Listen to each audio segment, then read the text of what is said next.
Hello and welcome to HDpiano. In this lesson, we're learning how to play Mess Around as performed by the great Ray Charles. Let's check it out. 2, 3, 4.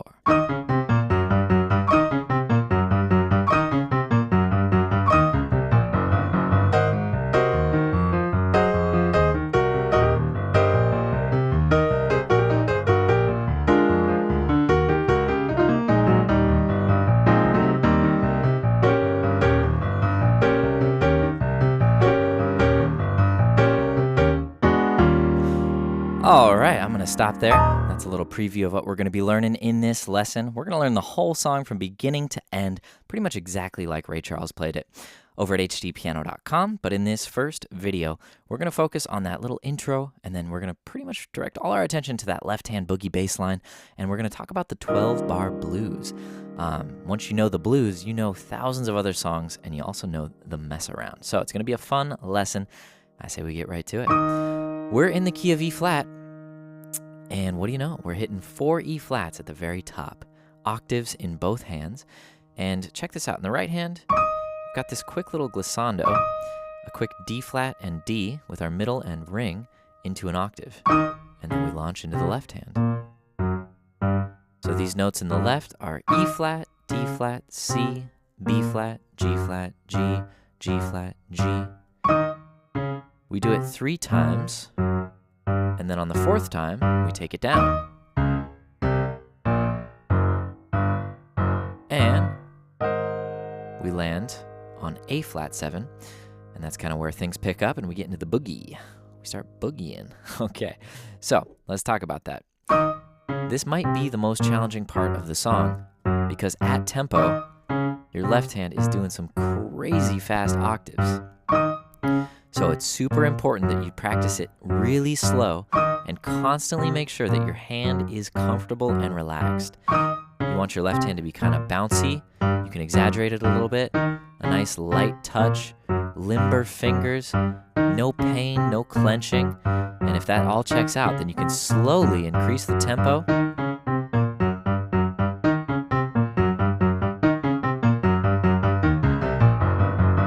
Until it feels effortless. And that might take hours, days, a couple of weeks maybe. That's fine. I'm just asking for your patience because if you don't practice this one slowly and make sure that you're putting your technique first, you might not make it to the end of the song because this is, the workload for the left hand in this song is truly insane. It just goes on and on with these constant octaves. So anyways, we'll learn that in just a second. That's the intro. 2, 3, 4. And now we arrive at what is in the blues called the 4 chord. So you'll notice I counted to 4. That's because there are 4 measures of the 1 chord in the blues. You play 4 measures of the 1 chord, and then you land on the 4 chord, and you sit there for 2 measures.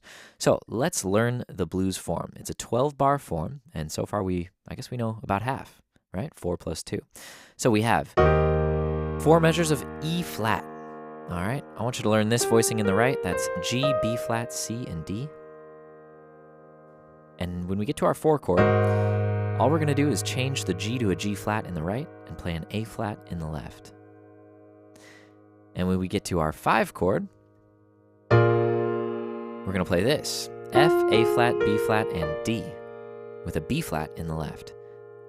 Believe it or not, there are only 3 chords in a standard blues. I mean, Mess Around is a little more complicated than that, but basically it revolves around these 3 chords. So we have 1, 2, 3, 4. Now we switch to the 4 chord. 1, 2, back to the 1 chord. 1, 2, to the 5 chord. 1, and then we play our riff. All right, so that's 4 measures of E flat, 2 measures of A flat, 2 measures of E flat, 1 measure of B flat, and then the riff. So what's that riff doing there? Well, the left hand is taking a page out of the intro. That's E flat, D flat, C, B flat, while the right hand plays 8th notes, G flat, B flat, resolving to G. And we do that twice. 1 and 2 and 3, 4, 1. So beat 3 is quick E flat, F, E flat, B flat, A flat and E flat to G flat, landing on G and E flat. So that comes after one measure of the 5 chord. So we see.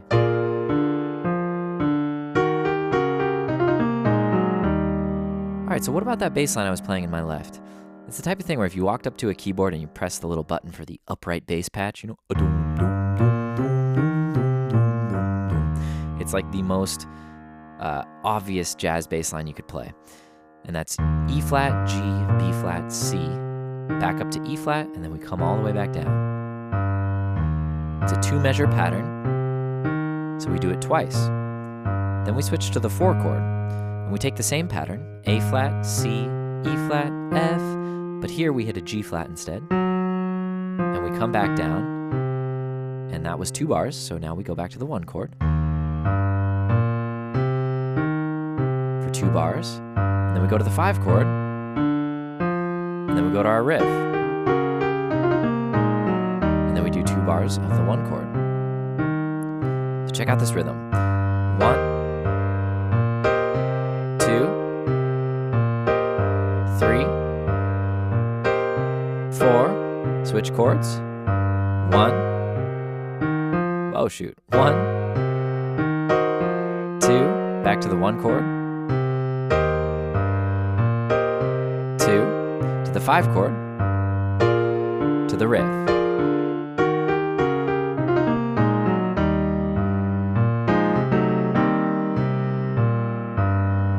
Okay, I added that little thing there. F, A flat, C, E flat, bottom notes come up a half step, F sharp and A, to G and B flat. All right, you're getting pretty darn close to playing the mess around here. The only thing left is to take that bass line that we've got and split it up in octaves.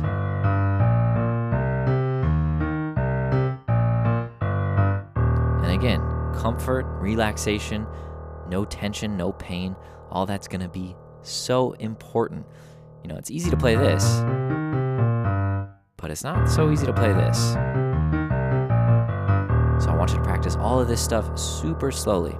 So let's try it. Let's try it nice and slow. I'm gonna do the same pattern in my right hand with those 3 basic chords, and then we'll get to the riff when we get to the riff.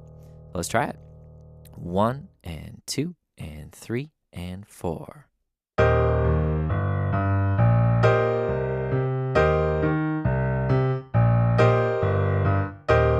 Same notes in the left, just split up in octaves. To the 4 chord.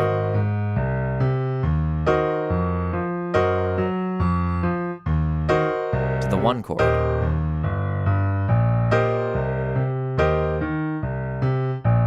To the 5 chord.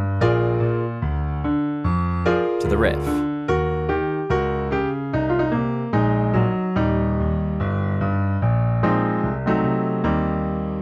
Okay, I realize I might not have told you the notes for the 5 chord. Those are B flat, D, and F. Simply a B flat major triad. Okay, so that's basically it. It's just a matter of slow, comfortable practice. And if you even need to simplify your left hand, or your right hand rather, to focus on your left, that's fine. Or you could remove your right hand entirely and just practice the left hand. 4 chord. Remember, stay relaxed.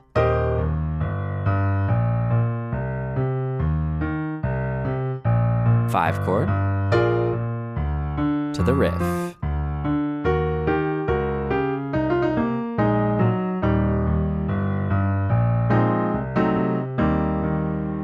Okay, that's a cycle through the 12-bar blues. Very well done. The only other thing I want to mention is that in this whole song, I got a couple things I want to mention. You don't need to pedal pretty much at all, okay? So if you're already finding yourself pedaling a bunch, stop it. Take your foot, tie it to the piano bench. You don't need the pedal for this one. The only other thing I want to talk about is how to kind of like find these notes, right? Especially at a fast tempo.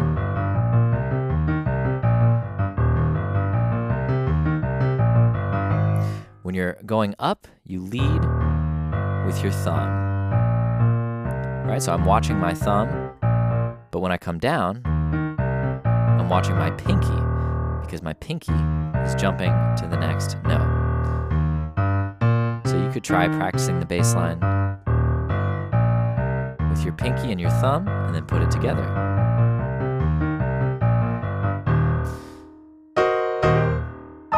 All right, I'm gonna stop there. Great work. We'll see you over at part 2. All right, great job making it this far. If you're already at HDpiano.com, go ahead and click on part 2 to continue learning. And if you're not, head on over and you can get started learning the rest of this song. In the meantime, please send us your song ideas at requests.hdpiano.com. Follow us on social media so you can stay in the know about our upcoming lessons. And if you're on YouTube, drop us a comment below, like, subscribe. We love hearing from you guys. My name's Devin with HDpiano.com. We'll see you soon.